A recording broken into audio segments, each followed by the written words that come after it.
Hello friends, welcome to இனட்டா foods.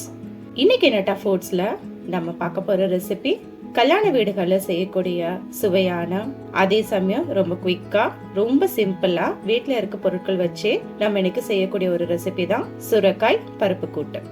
வாங்க ரெசிபிக்குள்ளார போகலாம். இந்த ரெசிபி செய்யறதுக்கு நம்ம ஒரு மசாலா பேஸ்ட் அரைச்சிக்கலாம். இந்த மசாலா பேஸ்ட் அரைச்சிட்டோம் அப்படின்னாவே நமக்கு ரெசிபி முடிஞ்சதுன்னு அர்த்தம். என்னென்ன மசாலாக்கள் போட்டு அரைக்கலாம்னு பார்க்கலாம். 5 கிராம்பு, 2 பட்டை, ஒரு பட்டையை 2 துண்டா வெட்டி போட்டிருக்கேன். 10 பூண்டு, ஒரு துண்டு இஞ்சியா கட் பண்ணி போட்டிருக்கேன். அதோட ஒரு 3 சில் தேங்காவை சின்னதா நறுக்கி போட்டிருக்கேன். அதோட ஒரு மீடியம் சைஸ் வெங்காயத்தை நீல வாக்குல கட் பண்ணி போட்டுக்கலாம். இப்ப இதோட 2 டேபிள் ஸ்பூன் அளவுக்கு மிளகாய் பொடி, தனி மிளகாய் பொடி தான் போட்டிருக்கேன். அதோட ஒரு டேபிள் ஸ்பூன் அளவுக்கு மல்லிப்பொடி, 1/2 டேபிள் ஸ்பூன் அளவுக்கு மஞ்சத்தூள், 1 டேபிள் ஸ்பூன் அளவுக்கு உப்பு. இந்த மசாலாக்கள் எல்லாத்தையும் போட்டு ஒரு அரைச்சிடலாம். இதோட கொஞ்சமா கொத்தமல்லி இலை போட்டு நம்ம இது ஒரு ஃபைன் பேஸ்டா அரைச்சிட்டு வந்துக்கலாம். கொஞ்சமா தண்ணி விட்டு அரைச்சிக்கலாம், ரொம்ப தண்ணி விட வேண்டாம்.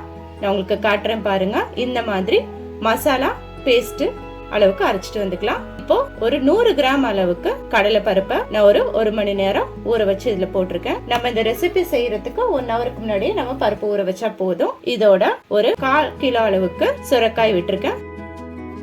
சுரைக்காயை மீடியம் சைஸா கட் பண்ணி போட்டுக்கலாம். இது ஒரு குக்கர்ல நம்ம செய்யலாம். இப்போ நம்ம எடுத்து வச்சிருக்க இந்த மசாலா பேஸ்ட் இந்த கலவைகளை விட்டுக்கலாம். விட்டுட்டு இதோட ஒரு மீடியம் சைஸ் அளவுக்கு தக்காளி விட்டுக்கலாம். தக்காளி பெருசா இருந்தா பாதி விட்டா போதும். ஒரு கலந்து கொடுத்துக்கலாம். ரொம்ப நேரம் கலந்து விடணும்னு அவசியம் இல்ல. நம்மளோட இந்த மசாலா பேஸ்ட் சுரைக்காயில இறங்குற அளவுக்கு கலந்து கொடுத்துக்கிட்டா போதும். இப்போ நம்ம மிக்ஸி ஜாரு கழுவுன தண்ணி இதுல விட்டுக்கலாம். தண்ணி கம்மியா விட்டா போதும், அதிக விட வேண்டாம். ஏன்னா சுரைக்காயில இருந்து நமக்கு தண்ணி எடுத்து கொடுக்கும். நல்லா கலந்து கொடுத்துக்கலாம். இந்த ரெசிபி பாத்தீங்கன்னா பிகினர்ஸ், பேச்சுலர்ஸ், முக்கியமா இப்பதான் நான் குக்கிங்கே கத்துக்க போறேன் அப்படிங்கிறவங்களுக்கு இது ரொம்ப குயிக்கான ரெசிபியா இருக்கும். இப்போ நம்ம குக்கரோட லிட்டை க்ளோஸ் பண்ணிட்டு விசில் போட்டுக்கலாம். அடுப்பு ஹை ஃப்ளேம்ல இருக்கட்டும். ஒரு விசில் வந்த உடனே லோ ஃப்ளேம்ல விட்டுக்கலாம். இந்த ரெசிபிக்கு நம்ம 3 விசில் விடணும். டைம் பாத்தீங்கன்னா 15 மினிட்ஸ், அதான் டைமிங். ஒரு விசில் வந்துருச்சு. அடுப்பை லோ ஃப்ளேம்ல வச்சுக்கலாம். ஒரு சிலருக்கு குக்கர்ல விசில் ப்ராப்ளம் கூட இருக்கலாம். அப்படி இருக்கிறவங்களுக்கு 15 மினிட்ஸ் தான் டைம். 3 whistle 15 minutes time. இதான் இந்த ரெசிபி குக் ஆகுற டைம். அதுக்கு மேல விட்டுறாதீங்க, நம்மளோட சுரைக்காய் எல்லாமே ஸ்மாஷ் ஆயிரும்.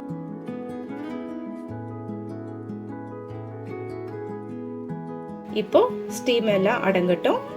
நான் ஓபன் பண்ணி காட்டுறேன். எனக்கு ஸ்டீம் எல்லாமே அடங்கிடுச்சு. குக்கரோட லிட்டை ஓபன் பண்ணி காட்டுறேன். பொறுமையா ஓபன் பண்ணிக்கலாம். பாருங்க, நம்மளோட சுவையான, அதுவும் கல்யாண வீடுகளை செய்யக்கூடிய சுரைக்காய் கூட்டு ரெடி ஆயிடுச்சு. நம்ம விட்டுருக்க பருப்பு எல்லாம் நல்லா வெந்து வந்திருக்கு. பருப்பு ஒரு 1 ஹவர் ஊற வச்சா போதும், அதிக நேரம் ஊற வைக்க வேண்டிய அவசியம் இல்லை. நான் எடுத்து காட்டுறேன் பாருங்க. நல்லா பருப்புகள் எல்லாம் வெந்து வந்திருக்கு. இப்போ ஒரு கலந்து கொடுத்துக்கலாம். இதுக்கு ஒரு சின்ன தாளிப்பு மட்டும் கொடுத்துட்டா நம்மளோட சுரைக்காய் போட்டு முடிஞ்சது. இப்போ ஒரு பேன்ல 2 ஸ்பூன் அளவுக்கு எண்ணெய் விட்டுக்கலாம். உங்களோட சாய்ஸ், எந்த ஆயில் வேணாலும் யூஸ் பண்ணிக்கோங்க. ஆனா நல்லெண்ணெய் யூஸ் பண்ணுங்க, ஹெல்த் வைஸ் ரொம்ப நல்லது. எண்ணெய் நல்லா காஞ்சிடுச்சு. இப்போ 1/2 டேபிள் ஸ்பூன் அளவுக்கு கடுகு விட்டுக்கலாம். கடுகு பொரிஞ்சு வரட்டும். எங்களுடைய இனட்டா ஃபுட் சேனல்ல பாத்தீங்கன்னா நிறைய ரெசிபிஸ் நாங்க அப்லோட் பண்ணிருக்கோம். நீங்களும் அந்த ரெசிபிஸ் எல்லாமே ட்ரை பண்ணி பாருங்க. ட்ரை பண்ணி பார்த்துட்டு உங்களோட ஃபீட்பேக்க கமெண்ட் பாக்ஸ்ல தெரிவிங்க. இப்ப நம்ம விட்டுருக்க கடுகெல்லாம் பொரிஞ்சிருச்சு. இதோட 1/2 டேபிள் ஸ்பூன் அளவுக்கு உளுந்தம் பருப்பு விட்டுக்கலாம். பருப்புகள் கரையாம பாத்துக்கோங்க. 1/2 டேபிள் ஸ்பூன் அளவுக்கு சீரகம், அதோட ஒரு 10 மிளகு விட்டுக்கலாம். நல்லா பொரியட்டும். ஒரு 3 காஞ்ச மிளகாய் விட்டுக்கலாம். ஒரு கொத்து கருவேப்பிலை விட்டு ஒரு வதக்கி கொடுத்துக்கலாம். அடுப்பு மிதமான தீயிலே இருக்கட்டும். இந்த ரெசிபி பாத்தீங்கன்னா பூண்டு குழம்போட, வத்த குழம்போட நீங்க சர்வ் பண்ணி பாருங்க. அப்படி இல்லைன்னா கூட வெறும் ஒயிட் ரைஸோட செஞ்சு பாருங்க. ஒயிட் ரைஸ் இந்த கிரேவி மட்டும் போதும், அசத்தலான டேஸ்டா இருக்கும். இப்போ நம்ம இந்த சொரக்காய் பருப்பு கூட்டை இந்த எண்ணெயில் விட்டுக்கலாம். நம்ம தாளிப்பு கொடுத்தோம் இல்லைங்களா, அந்த எண்ணெயில் விட்டுக்கலாம். விட்டு ஒரு வதக்கி கொடுத்துக்கலாம். தண்ணி எதுவும் ஆட் பண்ண வேண்டாம். ரொம்ப சட்டுன்னு செய்யக்கூடிய ஒரு ரெசிபி நான் சொல்லுவேன். ஈவன் டின்னர் டைமுக்கு சப்பாத்திக்கு கூட இது ஒரு நல்ல சைட் டிஷ்ஷாக இருக்கும். நீங்கள் ஒரு தாட்டி ட்ரை பண்ணி பாருங்கள். ஒரு மஸ்ட் ட்ரை அப்படின்னு சொல்லுவேன் நான். கலந்து கொடுத்தாச்சு. சொரக்காய் பொதுவாக குழந்தைங்களுக்குலாம் பிடிக்காது, சாப்பிட மாட்டாங்க. ஆனால் இந்த மாதிரி செஞ்சு கொடுத்து பாருங்க, அடிக்கடி கேட்டுட்டே இருப்பாங்க எனக்கு எப்போ செஞ்சு தருவீங்கன்னு சொல்லிட்டு.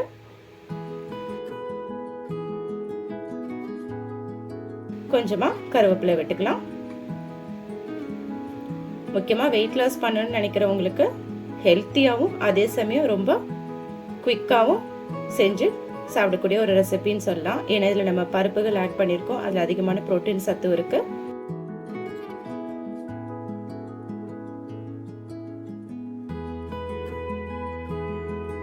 அவ்வளோதான், பாருங்க ரெடி ஆயிடுச்சு.